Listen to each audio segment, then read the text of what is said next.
Keep your hands off the goddamn pens. I knew I wasn't supposed to do it, but that's why I did it. Okay. With your best picking, yes, love that. And you are picking a purple one. You need to look and pick a pink.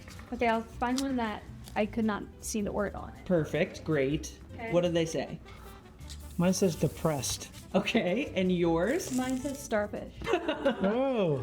When you're on the verge of just going to a premiere like you are right now, Yeah. do you feel how? Well, this is my first premiere. Yeah, right? It's Kind of a big deal. It's very surreal. And now that I'm just sitting here coloring, like I feel more calm about it. Yeah, this I'm is really the focused. best part of our day so far. And I really It's don't like, have to focus hard on what I'm doing because I'm just speaking to you, but like I want to get something done, you know? But it feels very surreal. I think it'll feel more surreal once I'm like sitting in the audience and like it's that quiet moment before the movie starts. That little That moment. And like, that moment for me as a movie nerd is like so full of hope that I'm going to see something that fundamentally changes like the way I think about anything. You know, it's like anybody that says a movie critic hates movies. Oh, it's the opposite. Exactly. They're obsessed. Yes. And it's like Obsessed. the reason they do the job is because they want it to be good and they want to be changed and they want to be inspired and scared and love and all that. It's an exercise in being kind to people that worked hard on something. right. Yeah, anything that's original these days, there's an original idea. You know, if anyone makes it, even if I'm like, that was terrible, but at least they made it. Exactly. They made a thing. And that's kind of this movie is like, this doesn't come from anything, right? This is an original. It's an Yeah, OG. this is 100% from the mind of Tyler Cornath to the screen. Very much. And so what makes you say yes to a movie, Johnny? Well, You created all these like really wild, memorable characters. I met Tyler kind of accidentally because I liked that movie Butt Boy so much that I think I had a couple beers and I messaged him on Instagram like, I love your movie. This is back in the pandemic. And he messaged me back, like, I'm a fan too. We had lunch together and he was like, hey, and we hit it off. He was like, hey, I have this idea. I don't know if you'd be interested in doing a movie with me. Like, okay, yeah. And he's like, this is kind of a weird thing. And you were like, I'm And I listening. was like, yeah.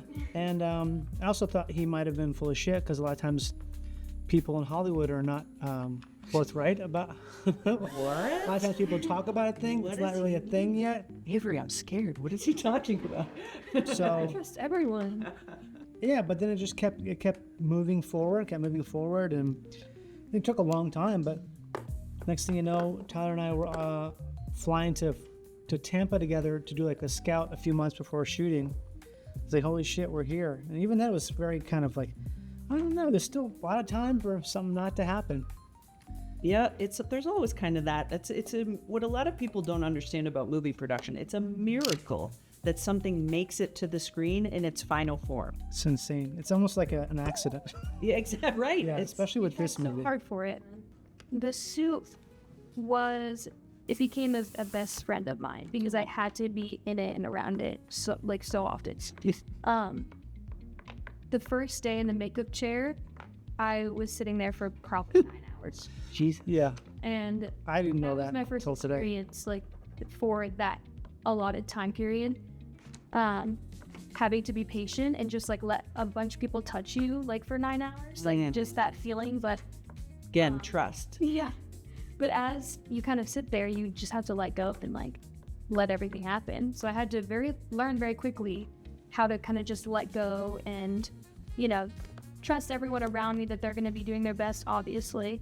Trust that whatever's going to come out of me is going to, work because it's hard to practice out of suit. So I didn't really practice anything, honestly.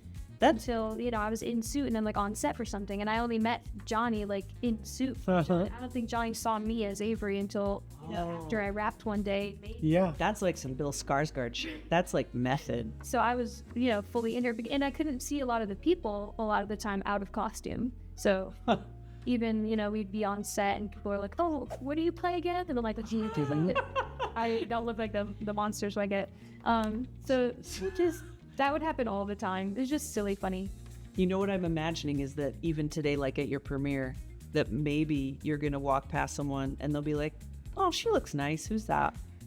I'm already expecting this. Oh, well, I mean, it's unrecognizable completely. God, that's Even- cool. Even your eyes aren't your eyes. I'm wearing contacts for sure. Yeah. So it's truly, it's a different person. Yeah. Oh yes. It's not a different person. It's not even a person. But yeah, it's fun in that way because you can transform fully, into something else. Like I liked the fact that you could tell that it was me because then I didn't feel embarrassed or judged or anything. Like all those feelings that you feel around other people when you're trying to work, like that did not come to mind as much as it would if I was playing, something that looked like me. That was helpful, actually. That's kind of interesting. By the way, we have reached the official halfway. Oh, wow. Yeah, I know. Time flies, right? You talking about like feeling free kind of makes me think just about what I know about your character. It really seems like he's going through something, and then this whole thing happens, and so the idea of feeling free, like, does your character have some issues with feeling free? I think he has issues with a lot of things. He has issues with drugs. He has issues with he's a loner. He's a super lonely, lonely guy addicted to drugs, and his parents are both dead. I think. Oh yeah, his parents are dead, and like his so he's just he's divorced. He's got a daughter who doesn't really like him at all because he's dead. Because he's a loser. He's a loser guy. And so he probably doesn't even like himself that much. I think that, to me, that's what's really about how Doug does not respect himself. And kind of a big part of the movie is about finding your feet, like metaphorically finding your feet. And so it's about Doug coming into his own and becoming a whole person, as opposed to like just a guy who's whittling away his life, taking drugs, and he's also in debt, and he's got these guys running after him. So relatable. Yeah, I mean, I think there's a lot of dogs out there. There is a lot. I mean, and I'm listening to you, and I'm like, oh, I feel that some of that, He like has his haircut in forever. Cuts his own bangs. That was okay. Now that I cannot abide by. Well, it's Doug cuts it because if you're wearing a mask when you're snorkeling, you can't have your hair getting in the seal. So it's like you don't want your hair getting in your face and your eyes. Oh, so Yeah. it was a Yeah, a little bull. It's a pretty funny God. haircut. We knew it was good once we were all like, this looks terrible. Which way about it? This just became the saddest movie I've ever heard of as a die-hard Superstore fan. Oh, cool. Even that character, I'm like, I get it. Like, this is not totally outside the realm of possibility and understanding. He's a real guy. It's based on one real guy I knew, actually in Florida. A guy, yeah. Wow. So, Is there any part of Doug that has a real life component? Because I know this sounds like a very sad person. I mean, Is there any inspiration, even from a movie? well, I don't know. This a guy asked me earlier. It's been so long. I think I've forgotten. It's a bunch of things. I think those characters that are more cartoonish, like Bo. That's more like you're taking from someone because you're taking a real person and making it ridiculous. Where his Doug he's so lifelike and such like a normal, like a real person we'd all meet.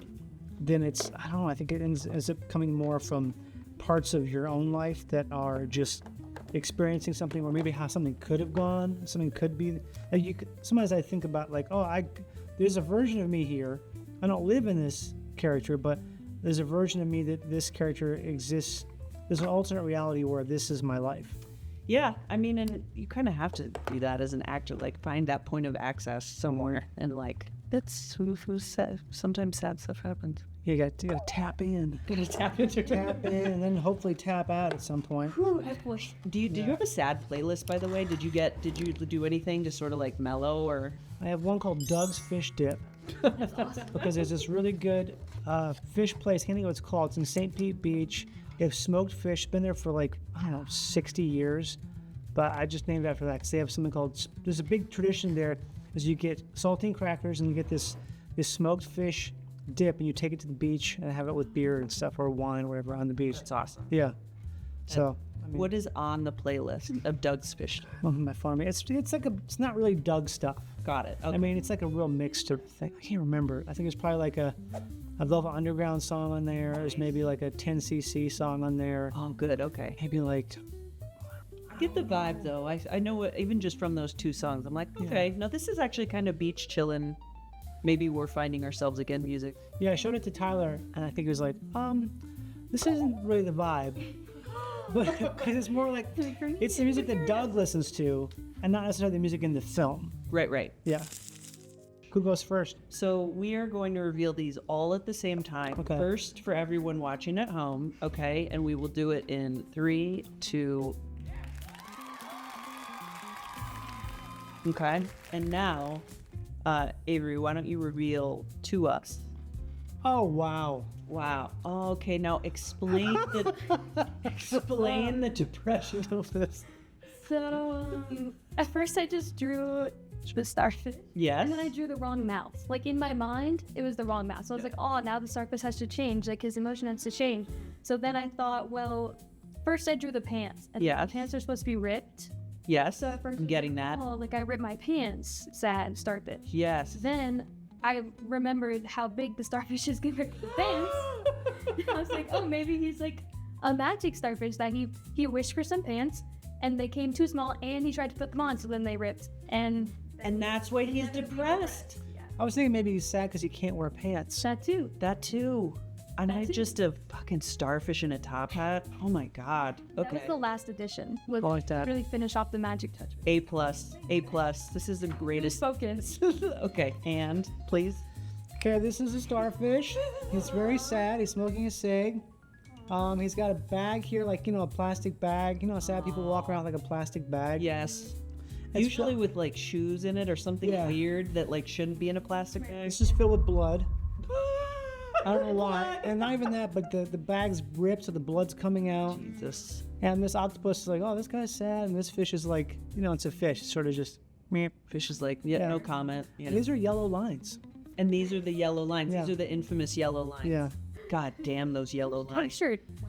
Well, I mean, I kind of don't like the mixture of texture because this is obviously a different line weight than that. I don't like that. Here is mine. Wow. That's actually very nice. Thank you very much. So he is sad. He has a sad face because if you'll notice that his starfish partner Get in the road. is hitting the road and there's like a little bindle. So kind of a similar Yeah. to this plastic bag idea, but the bindle is like, oh, I'm hitting the road because I'm tired of your commitment issues, Doug. Is like, and then Doug finally realizes like, what am I doing with my starfish life, aka nothing. The end, depressed starfish. I love that. I like the colors. I like that it's like not so clear. There's a face, but you can definitely tell. Thank you. I barely knew what to do. Wow. No, I think, see, and that's what's amazing about this whole thing is that these all turn out exactly the way they're supposed to. And I am really looking forward to cherishing them forever Oh. because you do not get to take two with you.